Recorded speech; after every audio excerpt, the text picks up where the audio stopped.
ഗവർണറുടെ CRPF സുരക്ഷാ നടപടിയെ വിമർശിച്ച് LDF കൺവീനർ EP ജയരാജൻ. ഇത്തരത്തിൽ ഒരു നടപടി ഇന്ത്യയുടെ ചരിത്രത്തിൽ തന്നെ ഉണ്ടായിട്ടില്ല. ഫോൺ കോളിലൂടെ കേന്ദ്രസേനയെ അയക്കുന്നത് സംസ്ഥാനങ്ങളുടെയും കേന്ദ്രത്തിൻ്റെയും ബന്ധത്തിൻ്റെ കാര്യത്തിൽ വരുത്തിയ നഗ്നമായ ലംഘനമാണെന്ന് EP ജയരാജന്റെ വിമർശനം.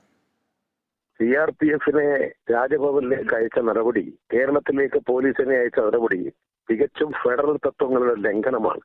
കേന്ദ്ര സംസ്ഥാന ബന്ധങ്ങളുടെ നഗ്നമായ ലംഘനമാണത്. ഇത് ഇന്ത്യയുടെ ചരിത്രത്തിലില്ലാത്തൊരു സംഭവമാണ്. അതുകൊണ്ട് കേന്ദ്ര ഗവൺമെന്റ് അറിഞ്ഞുകൊണ്ട് ഒരു ഫോൺ വിളിയിൽ ഇവിടെ കേന്ദ്രസേനയെ രാജ്ഭവനിലേക്ക് അയച്ച നടപടി അങ്ങേയറ്റം അപലനീയമാണ്.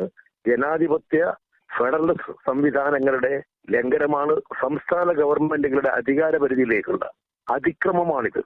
എല്ലാ ജനാധിപത്യവാദികളും നീക്കത്തെ ശക്തമായി അപലപിക്കാൻ മുന്നോട്ടേക്ക് വരണമെന്ന് അഭ്യർത്ഥിക്കുന്നു.